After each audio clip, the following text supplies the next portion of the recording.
हम किन्हीं को मारते नहीं, हमने कहा कि गोली बारूद चलाते नहीं, लेकिन इंसानियत के लिए गोली तो खा सकते हैं ना। जब बड़े बड़े लोग किसी अपराधी को प्रणाम करना सर शुरू कर दे तो सर्व अपराधीकरण को कोई रोक सकता है क्या? अपराधीकरण बढ़ेगा। नमस्कार, आप देख रहे हैं एसडीएफ लाइव इंडिया और मैं हूं राजेश सिन्हा। आज मैं राजनीतिक क्षेत्र कहिए या सामाजिक क्षेत्र कहिए, लेकिन ऐसे शख्स से मिलाने जा रहा हूं जिन्हें लोग त्याग की प्रतिमूर्ति कहते हैं। अपने आप को समाज के नाम पर होम कर दिया। बात अलग है कि समाज के लोगों ने पुरस्कार के तौर पर उन्हें दिया, अभी तक कुछ दिया नहीं है। खैर, आज हम जिस शख्स से बात करने जा रहे हैं वो शख्स हैं नागेंद्र सिंह त्यागी। युवा शक्ति के राष्ट्रीय कार्यकारी अध्यक्ष हैं। जनप्रिय सांसद राजेश रंजन उर्फ पप्पू यादव के दाहिने हाथ के जाते हैं। जाहिर तौर पर पप्पू यादव को जिस तरह से लॉरेंस बिश्नोई गैंग के द्वारा धमकी मिली है, बिहार ही नहीं पूरे हिंदुस्तान की राजनीति चरम पर है।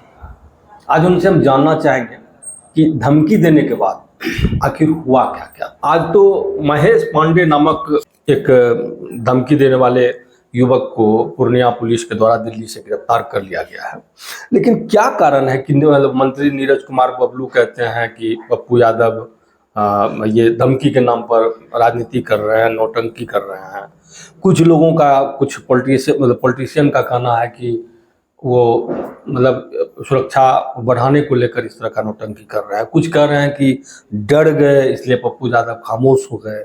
क्या आप इस पर आप क्या कहना चाहते हैं?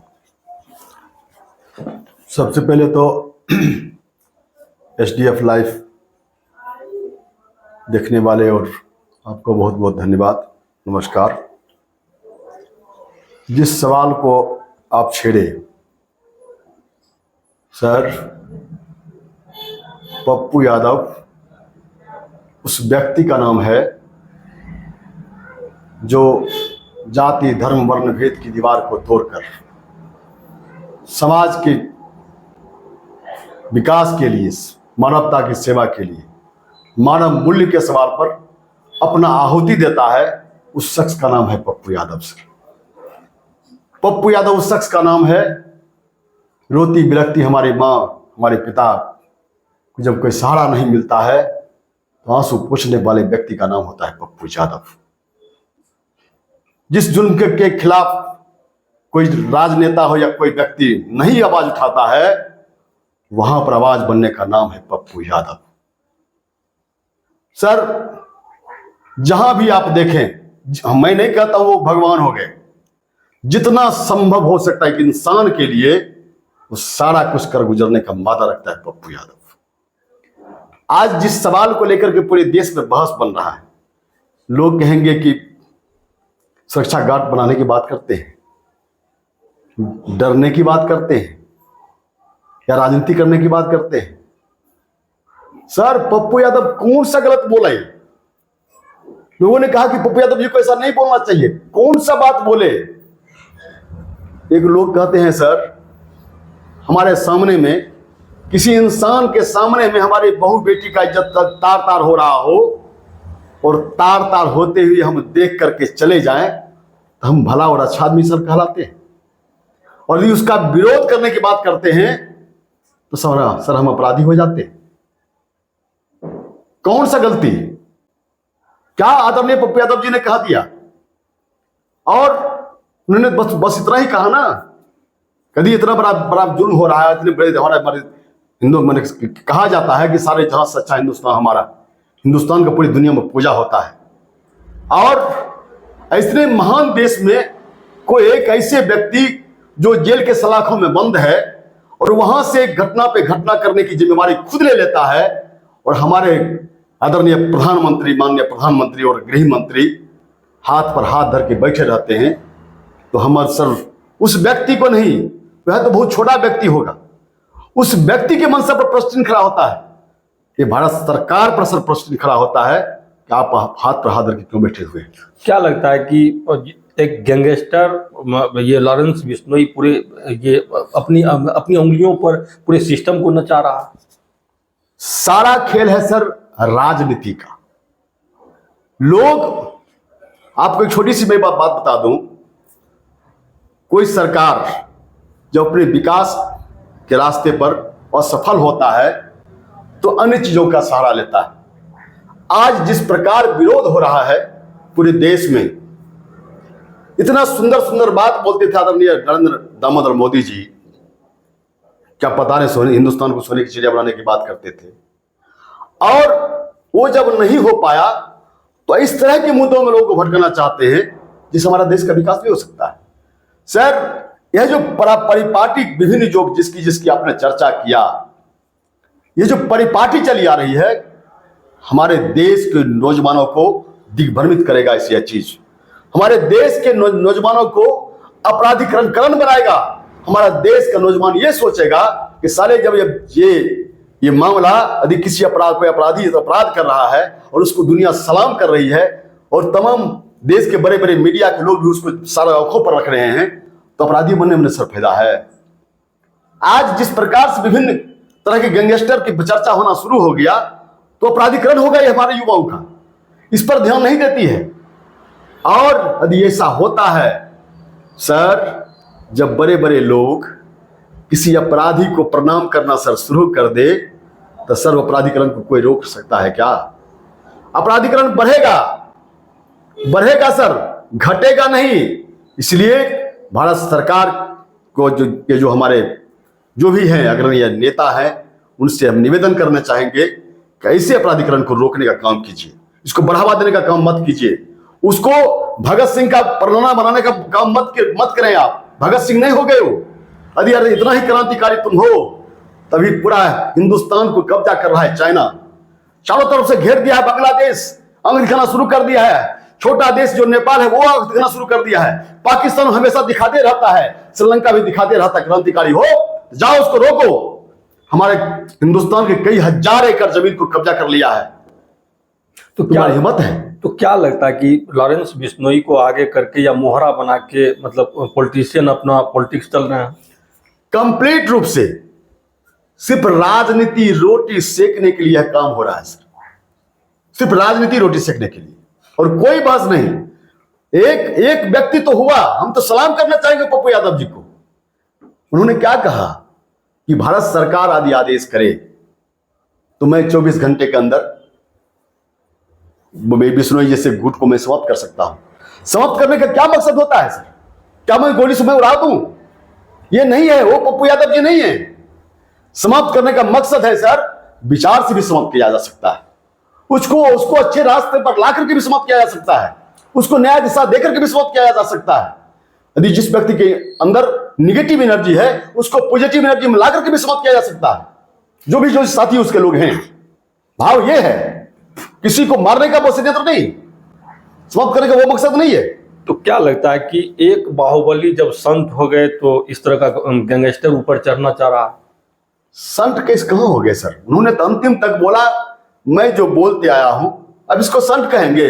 अब बाबू आप बोलते कि भाई पप्पू यादव जी खूब कर रहे हैं, ये भी पूरा ग्रुप लेकर के कहीं जाते गोली बारूद करना शुरू कर देते, तो कहते भाई नहीं बगी अभी जब टक्कर आया है बढ़िया, अब हमारे पर होना शुरू हो गया है। उन्होंने क्या कहा कि जो हम जिस मूल्य के राजनीतिक मूल्य के सवाल पर आवाज उठाते हैं, कल भी उठाते थे, आज भी उठाऊंगा, और बार बार एक ही सवाल करके हमें दिग्भ्रमित नहीं किया जाए, इतना ही उन्होंने कहा। सरकार मतलब सुरक्षा व्यवस्था बढ़ा नहीं रही है और बार बार धमकियां मिल रही है। अगर मान लीजिए पप्पू यादव पर हमला हो जाता है तो फिर क्या होगा? आज की तारीख में हिंदुस्तान के लोकतंत्र के हम उन्हें महानायक कहते हैं, पप्पू यादव जी को जीवंत किया। और जो लोग सोचते थे कि हम किसी के सहारे, किसी के मुकुट के सहारे ही हम उस जगह पर पहुंच सकते हैं, जिस जगह के बारे में लोग सोचते थे, आज पैसे वालों का खेल है और जो बड़े बड़े लोग हैं वो आका हैं, उन्हीं के इशारे पर यह जीत कहीं भी सुरक्षित हो सकती है, उस मिथ्या को उन्होंने समाप्त किया सर। और उन्होंने सेवा का सहारा लिया, जन सेवा का सहारा लिया, उस मुकाम तक पहुंचाया। इसीलिए हम आपसे ये कहना चाहते हैं कि पप्पू यादव जी कहीं से भी किसी भी रूप में अपने मूल्य को से दिग्भ्रमित नहीं होंगे, वो बढ़ते रहेंगे आगे। लॉरेंस बिश्नोई गैंग से सामना करने की स्थिति अगर युवा शक्ति के कार्यकर्ताओं के सामने आई तो फिर क्या होगा? सर एक बात है कि हम किन्हीं को मारते नहीं, हमने कहा कि गोली बारूद चलाते नहीं, लेकिन इंसानियत के लिए गोली तो खा सकते हैं ना। यदि शहीद भगत सिंह फांसी पर यदि नहीं चढ़े रहते, आज हमारा हिंदुस्तान आजाद नहीं होता। फांसी पर चढ़ करके देश के युवाओं को झकझोरा, नया संदेश जगाया, जमीर को जगाया। और साथ मैं बता दूं, जो डरने सहमने और युवा शक्ति की हम जो बात किए, सर पप्पू यादव को चाहने वाले पूरे देश में लाखों हैं सर। हजारों नौजवान उनके लिए मरने के लिए तैयार है, मरने के लिए तैयार है। मारने वाला लोग सर पैसा प्रभुत हो सकता है, मरने वाला किसी व्यक्ति के लिए, किसी इंसान के लिए एक व्यक्ति हो जाए, एक व्यक्ति मरने वाला हो जाए तो सर उसका जीवन धन्य हो जाता है। तो पप्पू यादव जी हम सौभाग्यशाली समझते हैं। पप्पू यादव जी का जो प्यार मिला है नौजवानों को, कई नौजवान सर मरने के लिए तैयार है। अच्छा, एक चर्चा और भी आ रही है कि लॉरेंस बिश्नोई गैंग के नाम पर मतलब दूसरे पॉलिटिशियन या दूसरों के साथ रहने वाले लोग जो है सो बेनिफिट उठा रहे हैं, नाहक धमकी दे रहे हैं। मतलब क्या, मतलब लगता क्या है कि लॉरेंस बिश्नोई गैंग के लोग धमकी दे रहे हैं या उसके नाम पर कोई और इस तरह का काम कर रहा है?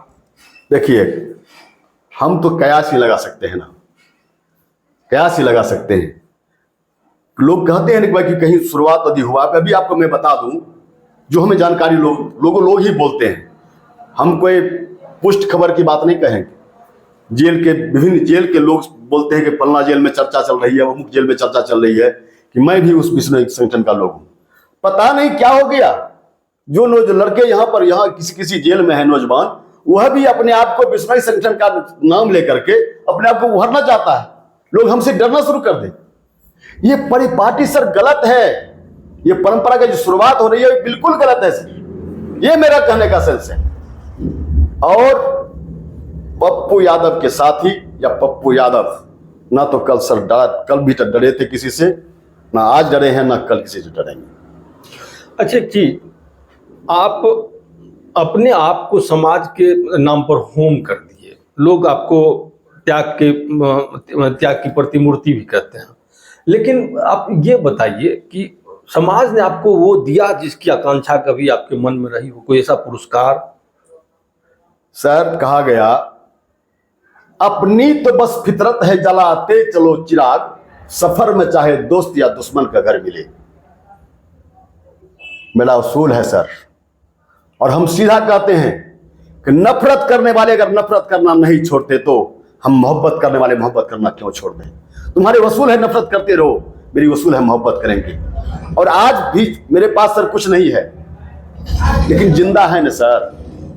हम किसी के यहां सर भोजन नहीं करते हैं, हम मांगते नहीं है सर, लेकिन कुछ तो प्यार करने वाले लोग हैं जिन्हें लगता है कि त्यागी जी को भूख लगा होगा, तो इनको भोजन करना चाहिए, इनको कुछ सामग्री की जरूरत है, कुछ करना चाहिए। ऐसे है खगड़िया में सर, खगड़िया के बाहर भी कई लोग हैं जो करते हैं, तब तो त्यागी सर आपसे बात कर रहा है। पप्पू यादव जब खगड़िया आए थे अभिनंदन समारोह में, तो उन्होंने मतलब लोगों से त्यागी को मांगा, मतलब ये कि आप जनपद ये विधायक बना दो, हम सरकार बना लेंगे। तो मतलब इस बार तो टिकट कंफर्म है, क्या उम्मीद करते हैं खगड़िया की जनता से, क्या उम्मीद है आपको? देखिए, पप्पू यादव जी का ही सोच था, मैंने त्यागी जैसे जो भी व्यक्ति हैं, सिर्फ त्यागी ही नहीं, इस त्यागी जैसे जो भी व्यक्ति हैं, आप उसको निकालिए समाज से, उठाइए। क्योंकि इस समाज का जो एक सोशल स्टेटस बना हुआ है, सामाजिक प्रतिष्ठा जिसे कहते हैं, सफलता या असफलता का नपना हो गया सर प्रतिनिधि होना। खूब संघर्ष करते हैं आप, खूब मेहनत करते हैं, खूब ईमानदार हैं, लोगों के लिए जान देते हैं। यदि आप विधायक या सांसद नहीं बने हैं तो आप कुछ नहीं है। तो सांसद महोदय का यही कहना था, यदि ऐसे ऐसे नौजवान को आप उठाइएगा, निकालिएगा, तो अन्य नौजवान भी सामाजिक कार्य करने के लिए आगे बढ़ेगा, ईमानदार होगा, वो मिटने के लिए तैयार होगा, आने वाले पीढ़ी को बढ़ाइए। भाव सर यही था। यदि ऐसा होना शुरू हो जाए तो दुनिया के लिए जीने के काम करना शुरू कर दे हमारे युवा, सर हमारा हिंदुस्तान तो जो कहा जाता है सारे जहां सच्चा हिंदुस्तान, हमारा हिंदुस्तान सर्वोपरि रहेगा। तेजस्वी यादव पप्पू यादव को हराने के लिए यदि चोटी एक कर दिए थे, तो क्या लगता है कि उनके कैंडिडेट जब आप हैं, मतलब होंगे, तो तेजस्वी यादव राह में रोड़ा नहीं बनेंगे? देखिए सर, आपको जानकारी हो, आदरणीय पप्पू यादव जी चुनाव में आदरणीय तेजस्वी जी का बहुत चर्चा नहीं की। पहले जो भी अपना बोले, क्रिया प्रतिक्रिया जो अपना राजनीतिक होता है अपना किए, और अपने पर सर विश्वास होना चाहिए। हम लोग क्या कहता है सर उसकी कोई बहस नहीं, मैं क्या कर रहा हूं। पप्पू यादव जी अपने कर्म पर विश्वास किए और अपने चाहने बाबा वालों को उन्होंने सम्मान दिया, भगवान उन्हें समझा तो भगवान ने उन्हें आशीर्वाद दिया। आपको मैं बता दूं, खगड़िया जो आए थे सर, खगड़िया आए थे, खगड़िया आए नहीं थे हम लोग, खगड़िया जिलावासी लोगों ने बुलाया। और मैं बता दूं, यह खगड़िया के लिए 27 अक्टूबर का दिन एक ऐतिहासिक दिन था। ऐतिहासिक दिन इस मायने में कि किसी नेता को जिलावासी के द्वारा सम्मान दिया जा रहा था। वहां पर किसी का भी कोई बैनर नहीं, राजनीतिक बैनर नहीं था, और लोगों ने रास्ते में जहां से खगड़िया जिला प्रवेश करते हैं वहां शुरुआती से ही लोग उन्हें आशीर्वाद के रूप में खड़े थे देने के लिए। लोग जो आए थे या खड़े थे, कुछ लेने के लिए नहीं खड़े थे। पप्पू यादव जी जैसे शख्सियत को हौसला बढ़ाने के लिए कि पप्पू यादव जी इसी तरह से आप काम कीजिए, आगे बढ़िए और देश में भी एक अलग अलग जगाइए, देश का सेवा कीजिए और हमारे खगड़िया पर भी ध्यान रखिएगा, क्योंकि खगड़िया से भी आपको उतना ही प्रेम रहा है जितना खगड़िया वासी आपको उतना प्रेम करता है। और अपरोक्ष रूप से उन्हें आशीर्वाद देने के लिए खड़े थे विभिन्न किनारे पर, एनएच के बगल बगल में, और विभिन्न दल के लोग। मैं एक दल की मैं बात नहीं बोल रहा हूं, हमने कहा ना कि बहुत कम लोग होंगे, 0.001% लोग होंगे जो नहीं चाहते होंगे कि पप्पू यादव जी जीते। खगड़िया नगर परिषद की राजनीति चरम पर है। नगर परिषद में घोटाला हुआ नहीं हुआ ये तो जांच का विषय है, लेकिन जो खगड़िया नगर परिषद की स्थिति देख रहे हैं उस पर कुछ कहना चाहेंगे आप क्या? देखिए, नगर परिषद पर बहुत बात हम नहीं कहेंगे, क्योंकि हम इतने कहेंगे आपसे, या जो हमारे दर्शक हैं, देखने वाले लोग हैं, या जो जनप्रतिनिधि हैं, उनसे यही कहेंगे कि आप बिल्कुल लोगों के बीच जाए, जो समस्या है उनको आप देखें और उसके समाधान के लिए सार्थक पहल करें। यदि इस सार्थक पहल में चाहे कोई प्रशासनिक व्यक्ति अड़चन पैदा करता हो तो वहां पर आप एक जनता का अदालत लगा दें और वहां कटघरे में खड़ा कर दीजिए, ताकि लोगों को समझ में आए आपका अच्छा कदम था, आप अच्छे कदम कर रहे थे, प्रशासन अड़चन लगा रही है। यदि आप ऐसा नहीं करते हैं तो हमारे जो नगर परिषद के पदाधिकारी हैं या जनप्रतिनिधि हैं उन पर लोग सवाल उठाएंगे। तो हम चाहेंगे कि यदि इस तरह का है, जगह जगह जाकर के उन्हें वहां समस्या को देखें, उसके समाधान के लिए पहल करें। त्यागी जी, मतलब आप अपने तेवर को लेकर जाने जाते हैं, क्या लगता है कि आपके तेवर में कुछ नरमी आई है? देखो चीज देखिए सर, नरमी नहीं आई है। गम का फफोला जो था परा फूट करके वह अचानक बह गया, बहुत गम भरा है सर। और अभी जो राजनीतिक जो परिदृश्य जो हुआ, कहीं कहीं जो भी हमारे जैसे जो भी सामाजिक लोग हैं, इनकलाबी लोग हैं, उनको लगा कि ये कहां जा रहा है मेरा सोसाइटी। विगत लोकसभा चुनाव के बाद से देख लीजिएगा, तो लोग सर लगता है कि कहीं से लोगों का सपोर्ट नहीं मिलता है। हम लोग, हमारे जैसे जो भी लोग सर सामाजिक कार्यकर्ता खगड़िया में हैं या अन्य जगह भी लोग हैं, वो अपनी संतुष्टि के लिए काम करते हैं, लोगों को मदद करते हैं, उनसे कुछ लेने के लिए नहीं करते, क्योंकि नहीं बोले कि अपना बस वसूल है, हमको करना है। तो जब रिजल्ट नहीं मिलता है, वापसी नहीं मिलता है, तो दर्द तो होता है। तो कुछ देर ठहरने में ही, और ठहराव के बाद जो तूफान आएगा सर, उसकी चर्चा आगे मैं नहीं करूंगा। चलिए, ये थे नागेंद्र सिंह त्यागी, परिचय के मोहताज नहीं है। इन्होंने खगड़िया के लिए वो कुछ किया है जो एक जनप्रतिनिधि, यूं कहे कि एमपी एमएलए भी नहीं कर सके। बावजूद इसके खगड़िया की जनता इन्हें उस तरह का उपहार क्यों नहीं दे पा रही है, ये तो देखने वाली बात होगी। लेकिन अगली वीडियो में हम कुछ अन्य महत्वपूर्ण मसले पर भी चर्चा करेंगे। धन्यवाद। नमस्कार।